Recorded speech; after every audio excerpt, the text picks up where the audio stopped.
आज सुने माँ संतोषी की गाथा। माँ संतोषी की जय हो, माँ संतोषी की जय हो।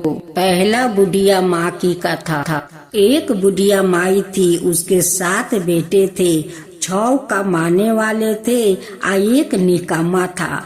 बुढ़िया माई 6 बेटा की रसोई बनाती, भोजन कराती और उसकी 6 बेटा जूठन छोड़ देता। वही बुढ़िया माई इकट्ठा करती आ उसे एक लड्डू बना लेती। आ छोटे बेटे से जाकर कहती, बीरू ले खाना खा ले। लेकिन बीरू बहुत भोला भाला था, उसका मन में कोई छल कपट नहीं था। लेकिन उनकी माँ अपना 6 बेटा का जूठन बिटोर कर अपना छोटे बेटा को रोज खिलाया करती। एक दिन बीरू अपना पत्नी से कहता है, देखो मेरी माँ मुझे कितना प्रेम करती है। तो उनकी पत्नी बोली, क्यों नहीं, सब का जो जूठन तुमको खिलाती है।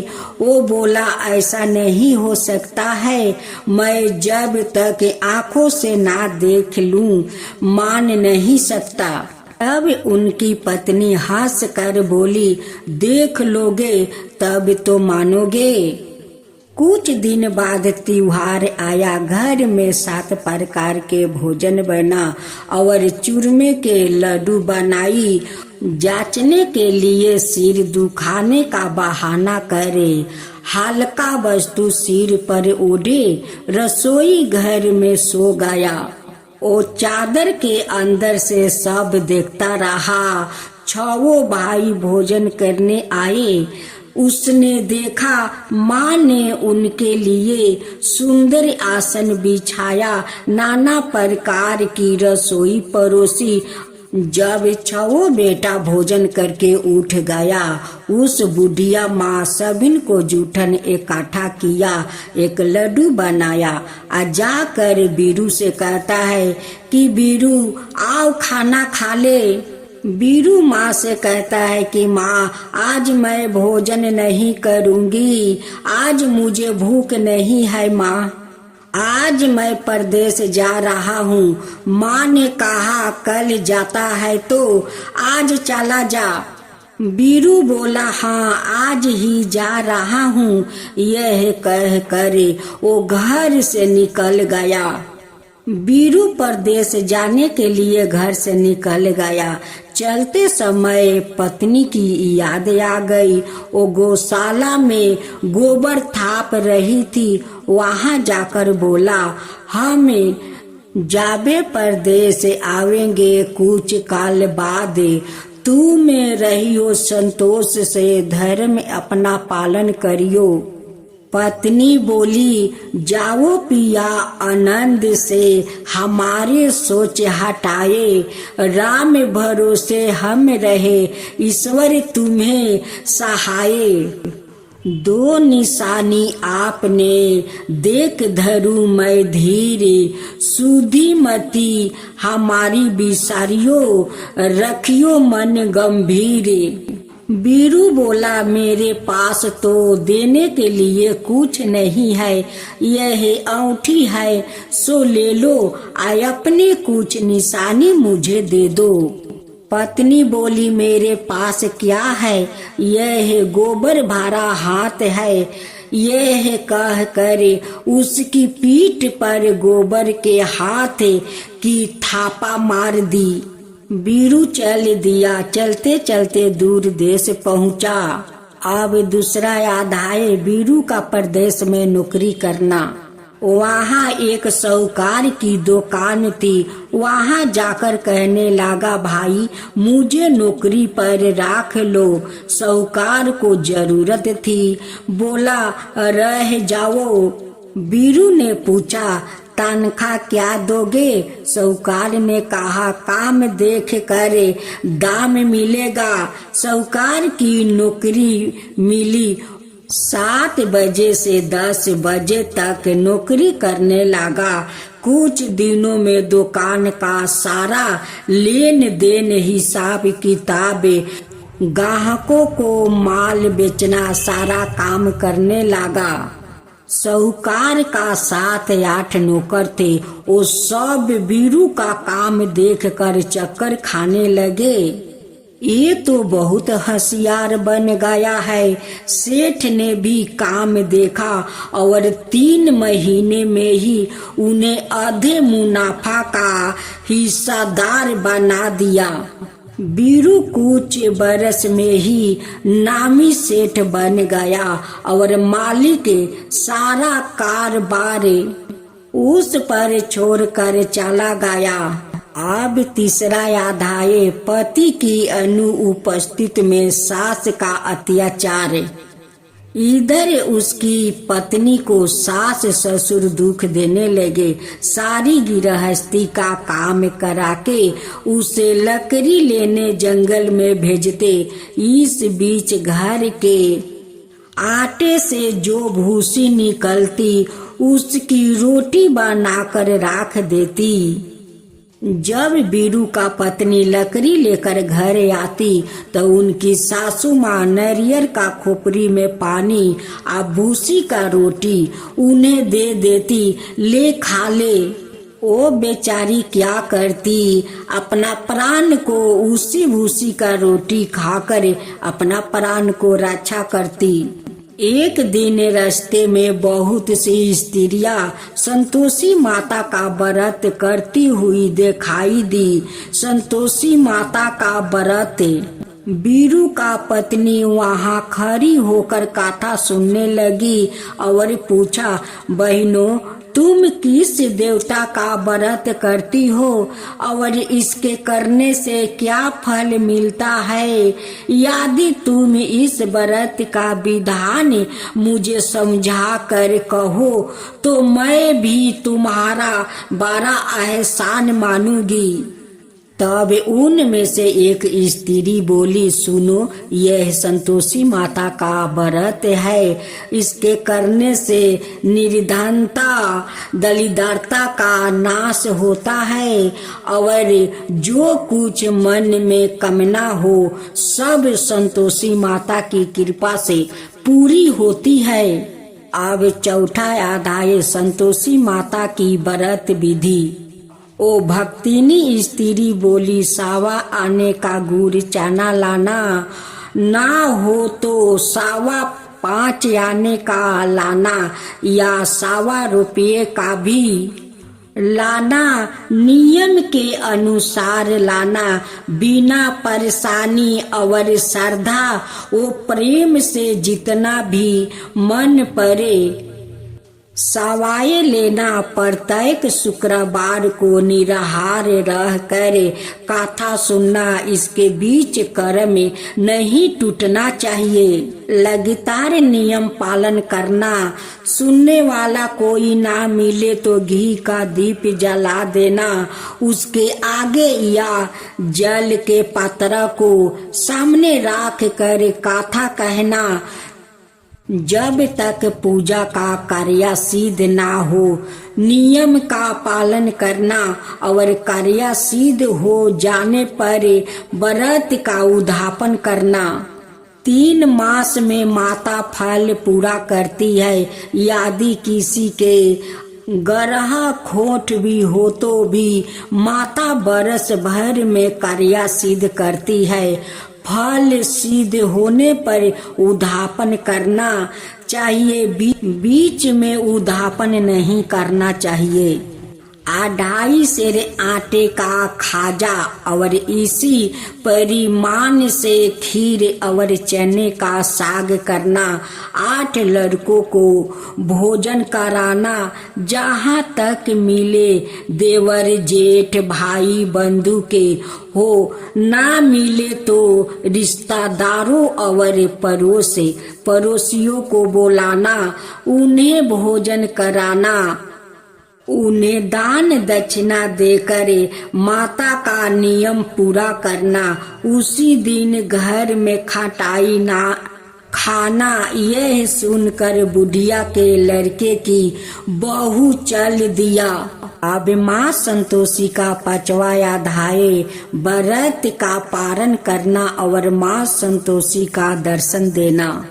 रास्ते में लकड़ी के बोझ को बेच दिया और उन पैसों से गुड़ चाना ले माता के व्रत की तैयारी कर आगे चली और सामने मंदिर देखकर पूछने लगी, यह मंदिर किसका है? सब कहने लगे, संतोषी माता का मंदिर है। यह सुनकर माता के मंदिर में जाकर चरणों में लौटने लगी। दुखियारिन मिनती करने लगी, माँ मैं मूर्ख हूँ, अज्ञानी हूँ, व्रत का कुछ भी नियम नहीं जानती, मैं दुखी हूँ। हे माता, हे जगत जननी, मेरे दुख दूर करो, मैं तेरी शरण में आया हूँ। उस दुखियारिन पर माता को दया आ गई। एक शुक्रवार बीता कि दूसरे शुक्रवार को उसके पति का पत्र आया और तीसरे शुक्रवार को उसका भेजा हुआ पैसा आ पहुंचा। यह देखे जेठ जेठानी मुंह से कुराने लगी।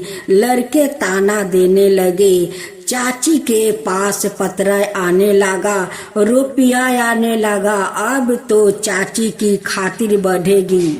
बेचारी सरलता से कहती है, मैया कागज आवे रुपया आवे, हम सब के लिए अच्छा है। ऐसा कह कर आंखों में आंसू भर कर संतोषी माता के मंदिर में आए। मातेश्वरी का चरणों में गिर कर रोने लगी। माँ, मैंने तुमसे पैसा कब मांगा है? मुझे पैसा से क्या काम है? मुझे तो अपना सुहाग से काम है। मैं तो आपसे स्वामी के दर्शन मांगती हूँ। तब माता ने प्रसन्न होकर कहा, जा बेटी, तेरे स्वामी आएगा। यह सुनकर खुशी से बाउली होकर घर जा पहुंची, काम करने लगी। अब संतोषी माँ विचार करने लगी, इस भोली पुत्री को तो मैंने कह तो दिया कि तेरा पति आएगा, लेकिन कैसे? वो तो इसे सपने में भी याद नहीं करता है। उसे याद दिलाने को मुझे ही जाना पड़ेगा। इस तरह माता जी उस बुढ़िया का बेटे के पास जा पहुंची। सपने में माँ संतोषी दर्शन देती है और कहने लगी, साहूकार के बेटा सो रहा है या जाग रहा है? वो कहने लगा, माता सोता भी नहीं जगता भी नहीं हूँ, कहो क्या आज्ञा है? माँ कहने लगी, तेरे घर पर कुछ है कि नहीं? वो बोला, मेरे पास सब कुछ है, माँ बाप है, पत्नी है, क्या कमी है? माँ बोली, भोले पुत्रा, तेरी बहू घोर कष्ट उठा रही है और तेरे माँ बाप उसे परेशानी दे रहे हैं, तू उसकी ख्याल रख। वो बोला, हाँ माता जी, यह तो मालूम है, परंतु जाऊं तो कैसे? परदेश की बात है, लेन देन का कोई हिसाब नहीं, कोई जाने का रास्ता नहीं आता है, कैसे चला जाऊं? माँ कहने लगी, मेरी बात मान। सवेरे नहा धोआकर संतोषी माता का नाम ले, घी का दीपक जलाकर दंडवत कर दुकान पर जाकर बैठ जा। देखते देखते सारा लेन देन चूक जाएगा, जामा का माल बिक जाएगा। सांझ होते होते धन का भारी ढेर लग जाएगा। अब माँ संतोषी की बात मान कर वो नहा धोआ कर संतोषी माता को दंडवत घी का दीपक जलाया, दुकान पर जाकर बैठा। थोड़ी देर में देने वाले रुपया लाने लगे, लेने वाले हिसाब लेने लगे। कोट में भरे सामान के खरीदारी, नगद दाम से सौदा करने लगे। शाम तक धन का भारी ढेर लग गया। मन में माता का नाम ले चमत्कार हो गया। चमत्कार देख कर प्रसन्न होकर घर ले जाने के लिए वस्तु, गहना, कपड़ा, सामान खरीदने लगा। यहाँ काम से निपट तुरंत घर को रवाना हुआ। उधर उसकी पत्नी जंगल में लकड़ी लेने जाती है। लौटते वक्त माता जी के मंदिर में विश्राम करती है। वहाँ तो उसके प्रतीत दिन रुकने का जो स्थान ठहरा, धूल उड़ती देखा। वो माता से पूछती है, हे माता, यह धूल कैसी उड़ रही है? माता कहती है, हे पुत्री, तेरा पति आ रहा है। अब तू ऐसा कर, लकड़ियों का 3 बोझा बना ले, एक नदी के किनारे राख और दूसरे मेरे मंदिर पर, तीसरा अपने सिर पर। तेरे पति को लकड़ियों का गूठर देख मोह पैदा होगा। वो यहाँ रुकेगा, नाश्ता पानी खाकर माँ से मिलने जाएगा। तब तू लकड़ियों का बोझ उठाकर जाना और चौखट पे गूठर डाल कर जोर से आवाज लगाना, लो सासू जी, लकड़ियों का गूठर लो, भूसी की रोटी दो, नारियल का खोपड़ी में पानी दो। आज मेहमान कौन आया है? माता जी से बहुत अच्छा कह कर वह प्रसन्न मन से लकड़ियों को 3 गूठर बनाई, एक नदी के किनारे पर और एक माता जी के मंदिर पर रखा। तीसरे गूठरे अपने माथे पर ली। इतने में मुसाफिर आ पहुंचा। सूखी लकड़ी देख उसकी इच्छा उत्पन्न हुई कि हम यहीं पर विश्राम करें और भोजन बनाकर खा पी कर गाँव जाए। इसी तरह रुक कर भोजन बनाया, विश्राम करके गाँव को गया। सबसे प्रेम से मिला। उसी समय सिर पर लकड़ी का गूठर लिया।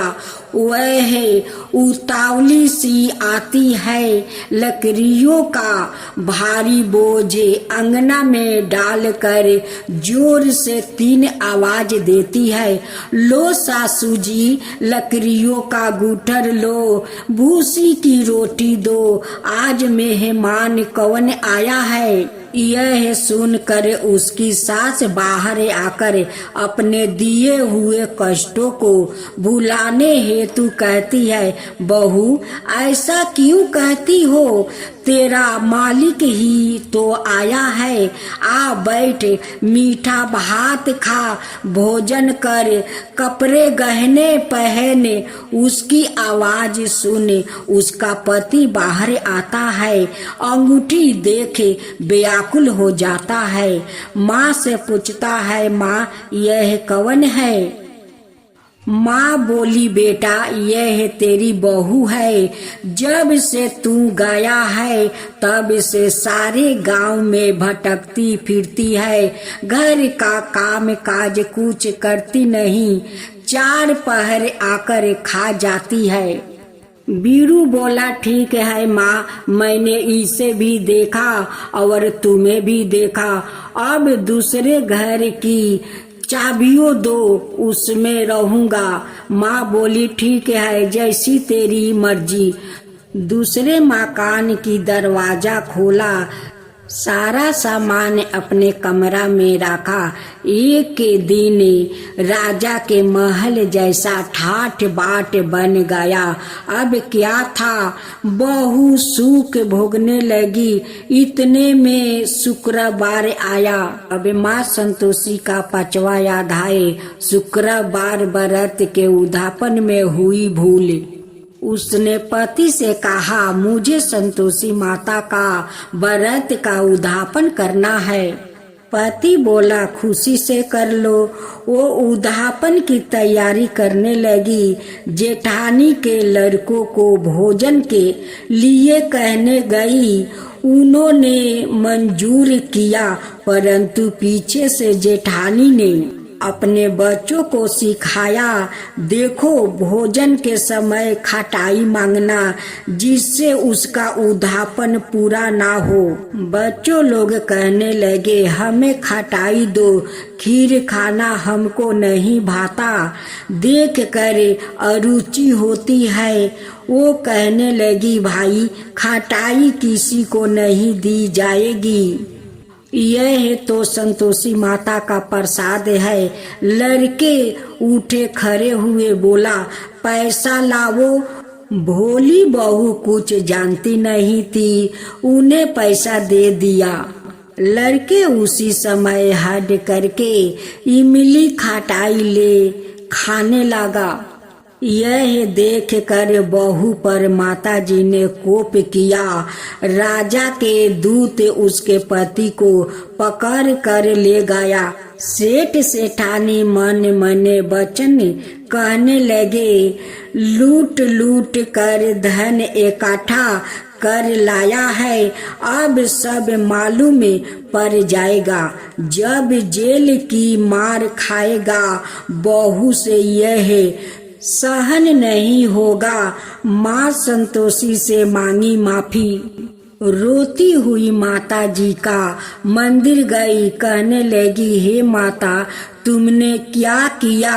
हंसा कर अब भक्तों को रुलाने लगी। माता बोली, बेटी तूने उद्यापन करके मेरा व्रत भंग किया है।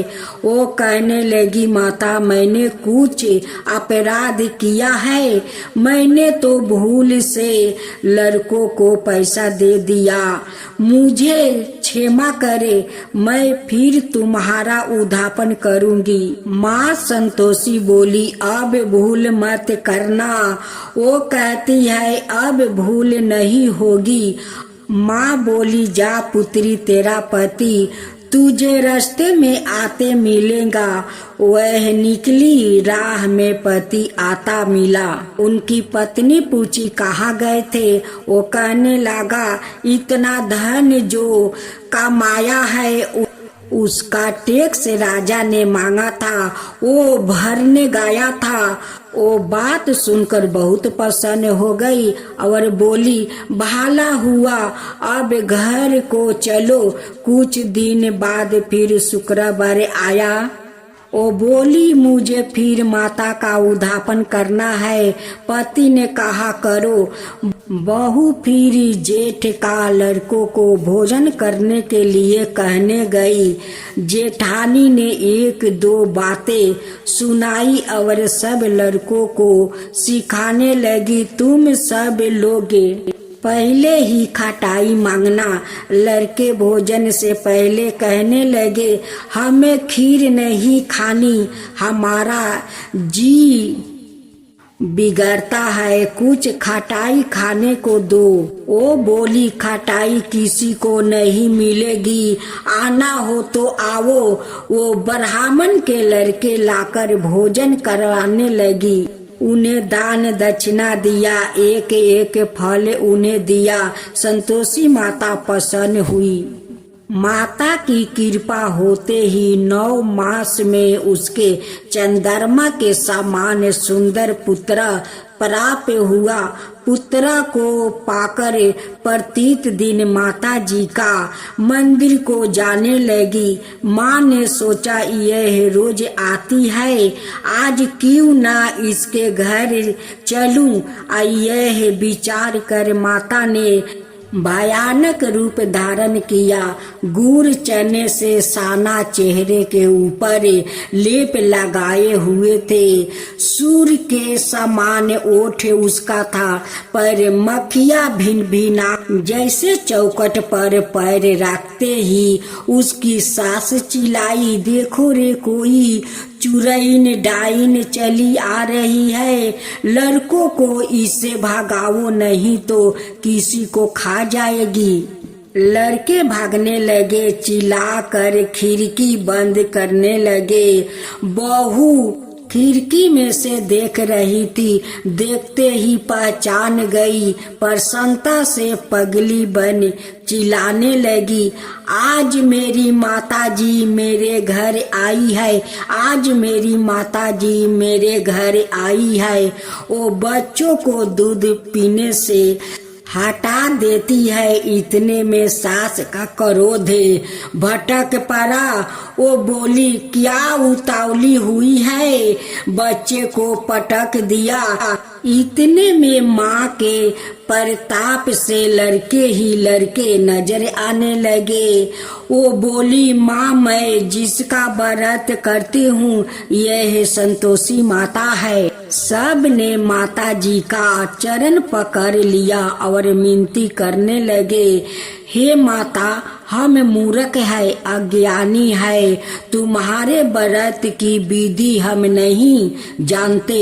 व्रत भंग कर हमने 12 अपराध किया है। जग माता आप हमारा अपराध क्षमा करो।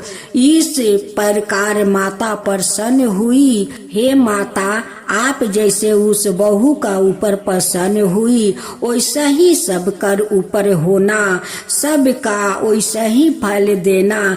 हे माता जो आपका कथा सुने, जो हुंकार भरे, उन सब का ऊपर कृपा करना। हे माँ संतोषी सब का ऊपर कृपा करना। माँ संतोषी की जय हो, माँ संतोषी की जय हो।